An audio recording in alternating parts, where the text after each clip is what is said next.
Salut à tous, on se retrouve ce soir pour l'épisode 2488 de l'After Zap Image et on commence tout d'abord avec une triste info parce qu'on a appris qu'un supporter de l'AEK Athènes est décédé la nuit dernière dans une rixe avec des ultras du Dynamo Zagreb.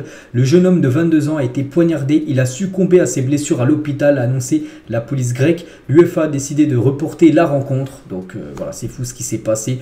Donc en gros il y a eu une bagarre entre les supporters de l'AEK Athènes et des ultras du Dynamo Zagreb et ça a tourné au drame avec le décès d'un jeune supporter de 22 ans. Du coup la rencontre ce soir, parce que ce soir c'était un match préliminaire pour la Ligue des Champions, un match de barrage en gros entre l'AEK Athènes et Dynamo Zagreb, a été officiellement reporté à une date ultérieure par rapport aux affrontements qui ont eu lieu. Donc 8 autres personnes ont été blessées pour un total de 96 arrestations. Donc voilà, bien sûr, on n'aime pas parler bien sûr de ça dans le foot, des fois il se passe des choses très graves et là c'est une chose très très grave.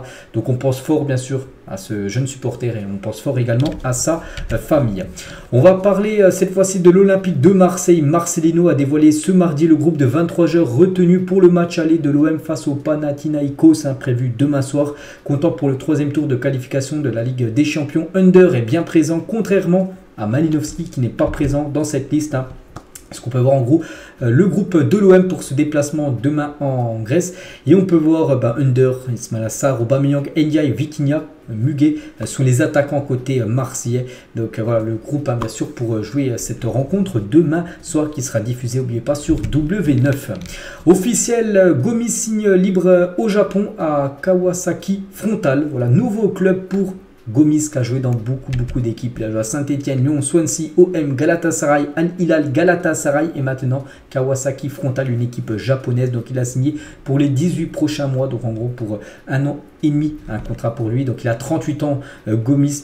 Donc on lui souhaite bonne chance dans sa nouvelle aventure. Et c'est que c'est un joueur qui a joué dans beaucoup de clubs et surtout c'est un joueur quand même efficace à 38 ans.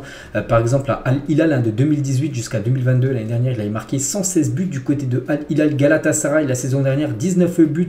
Il a marqué aussi 32 buts lors d'une saison aussi à Galatasaray de 2017 à 2018. 95 buts même à Lyon, même 49 du côté de Saint-Etienne. Et il a même joué 12 fois avec l'équipe de France. Quel buteur, quelle carrière incroyable. On lui souhaite bonne chance bien sûr dans sa peut-être dernière aventure. Officiel, Tino Livramento quitte Southampton et signe à Newcastle. Montant du transfert 46 millions d'euros qu'a déboursé l'équipe de Newcastle. Donc lui je crois que c'est un joueur qui joue latéral. Je ne sais plus si à droite ou à gauche.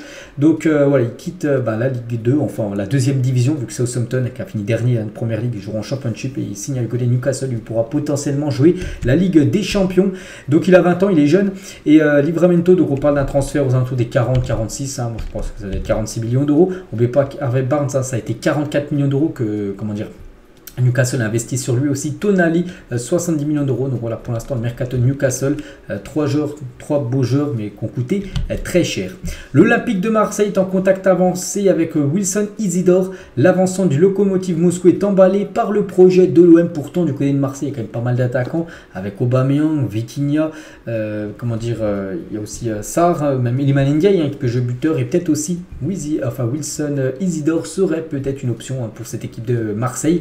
Dans le secteur offensif, Manchester City a officiellement proposé une prolongation de contrat. Bernardo Silva, les Citizens ne négocieront pas avec le PSG et le Barça. Ils sont par ailleurs confiants quant à cette prolongation. C'est que Silva, c'est aussi le gros feuilleton cet été. Qu'est-ce qu'il va faire? Mais voilà, on se dirige plutôt vers une prolongation de contrat pour le jeune, le petit, on va dire, parce que les petits par taille, mais grand par le talent, bien sûr. Bernardo qui devrait rester et prolonger du côté de l'Angleterre.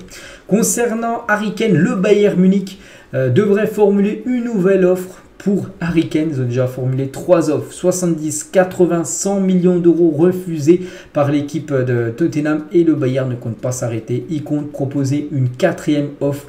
Les Bavarois ne renoncent toujours pas à le signer, ils le veulent. Vraiment, Thomas Tuchel veut un numéro 9 et il veut absolument Harry Kane. Donc pour l'instant, c'est à chaque fois Tottenham qui refuse. Je pense que ça va se faire. Après, peut-être Tottenham à chaque fois il refuse pour que le Bayern à chaque fois augmente son offre. Mais il y a un moment, ils seront obligés de lâcher bien sûr un Tottenham, surtout quand on va arriver en fin de mercato. Sinon, ils le garderont Ils le perdront libre à l'année prochaine. Donc non, il faut quand même récupérer de l'argent sur peut-être le meilleur numéro 9 actuellement au monde. Donc voilà, le Bayern va revenir à la charge concernant Harry Kane. Toujours avec le Bayern, ils ont aussi entamé des discussions avec l'Ajax pour Rulli, un gardien de 31 ans. Le champion du monde argentin pourrait débarquer afin de remplacer Yann Sommer, parti à l'Inter. On a parlé hier, je crois que c'était plutôt à midi ou c'était officiel, hein, Yann Sommer du côté de l'Inter. Et du coup, qui va être la doublure de Manuel Neuer? Donc ça pourrait être Rulli, les gars, le gardien actuel de l'Ajax Amsterdam, ancien gardien. Je crois qu'il avait gaulé du côté de l'Espagne il y a quelques années. On va parler d'un autre gardien, c'est le gardien de l'Inter Miami avant l'arrivée de Lionel Messi. Avant que ça soit officiel, Messi, le code Miami, il a dit: je ne pense pas que notre club soit prêt pour l'arrivée de Léo Messi. Nous avons un stade temporaire, les gens peuvent entrer sur le terrain. Nous allons au stade sans sécurité. Donc vendredi, dernier, il y a quelques jours, le Néerlandais a vu son contrat être résilié, peut-être par rapport à ce qu'il avait dit. Peut-être le club, je pense un club n'a pas trop apprécié ses déclarations pour dire qu'il n'y avait pas de sécurité, tout ça du côté de Miami. Du coup, son contrat a été résilié il y a quelques jours. Les lofters du PSG attendent une confrontation avec le groupe professionnel et penseraient même les laver. Donc en gros, c'est les lofters, c'est-à-dire l'équipe, pas l'équipe B, parce que c'est en gros les joueurs indésirables, dont fait partie Kylian Mbappé. Donc en gros, s'il y avait un match, par exemple, entre l'équipe première, le groupe de Luis Enrique, et l'équipe groupe 2, on va dire le lofter, qui gagnerait. Donc c'est vrai que il y aurait une belle rencontre. C'est vrai que dans le groupe 2, il y a quand même Kylian Mbappé, il y a quand même Paredes, Wijnaldum, il y a Diallo, il y a Dagba ou même Michu. Bon, après, je pense quand même que le groupe 1, un groupe de Luis Enrique, gagnerait bien sûr cette rencontre, si bien évidemment cette rencontre aurait lieu. Mais bon, il n'y aura jamais un match entre ces deux équipes-là. Neymar, tiens, d'après Fabrizio Romano, Fabrizio a réagi aujourd'hui sur Neymar, et Neymar n'a pas officiellement annoncé au PSG qu'il voulait partir. Parce qu'il y a beaucoup d'infos là concernant un départ de Neymar. Donc d'après Fabrizio Romano, Neymar a rien dit. Bon, ça, on verra ce qui va être du futur de Neymar. Bien sûr, ça sera au PSG ou un autre club. Pour l'instant, on ne sait pas. L'équipe de Al Hilal a augmenté son offre pour s'offrir Marco Verratti. Le club progresse désormais. 45 millions d'euros. Ils avaient proposé 30 au début, ça a été refusé. Maintenant, ils proposent 45 millions d'euros. Je crois que le PSG en attend au moins 80, donc ils sont encore loin du compte. Mais voilà, il faut une petite offre améliorée, on peut dire, l'équipe de Al Hilal. Donc Nasser ne veut toujours pas négocier dans ces conditions. L'offre est jugée bien évidemment trop basse, vu que c'est quasiment, il attend du double en gros. Nasser pour vendre Verratti. Nicolas Jackson a choisi le numéro de maillot numéro 15 du côté de Chelsea. Le numéro 9 est toujours disponible, et le 9 du côté de Chelsea, c'est le numéro, on peut dire, malédiction. Regardez tous ces joueurs comme Lukaku, Morata, il y a eu Gonzalo Higuaín, Falcao, même Torres qui ont joué avec le numéro 9 dans le dos. Ils ont floppé totalement du côté de Chelsea. C'est peut-être pour ça que Jackson n'a pas voulu prendre ce 9 qui est dispo, parce que voilà, il y a la malédiction à des 9, donc il a pris le 15, pour ça que le 9 est toujours disponible du côté de Chelsea. Manchester City a offert une prolongation de contrat à Kyle Walker. Le joueur doit faire un choix, rejoindre le Bayern Munich ou prolonger à Manchester City. C'est vrai que ça aussi, on en a parlé il y a quelques semaines, que le Bayern le voulait, donc maintenant c'est au genre de trancher concernant les deux clubs.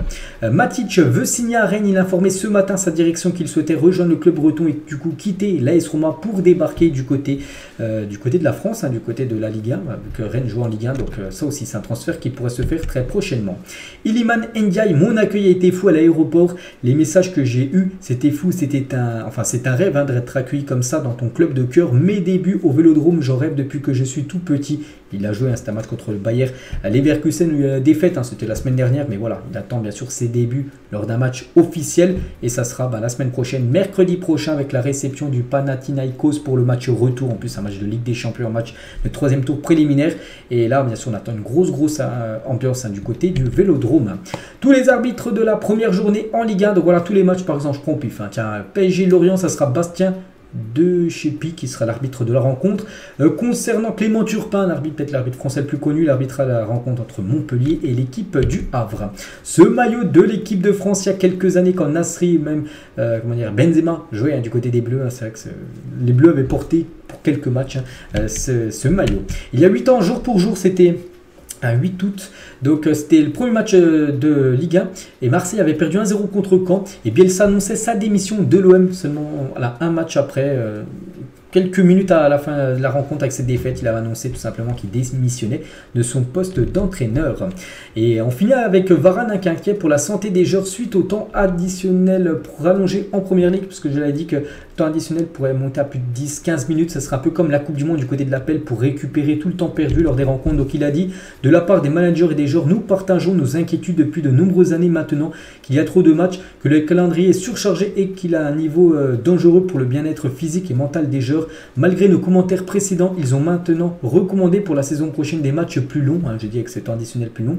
Plus d'intensité, moins d'émotion, à montrer que les joueurs, nous voulons juste être en bonne condition sur le terrain pour nous donner à 100% et notre club et à nos supporters. Donc voilà, lui il n'est pas du tout content. Varane a mis un communiqué officiel sur ses réseaux sociaux pour dire ça.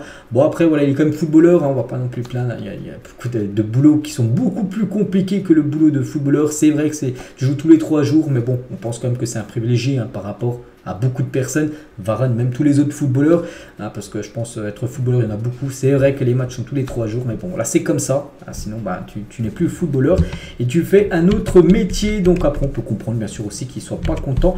Raphaël Varane, on finit avec ça. J'espère que ça vous a plu. On se retrouve demain pour le prochain After Zap Image. Moi, je vous souhaite un bon mardi et à demain.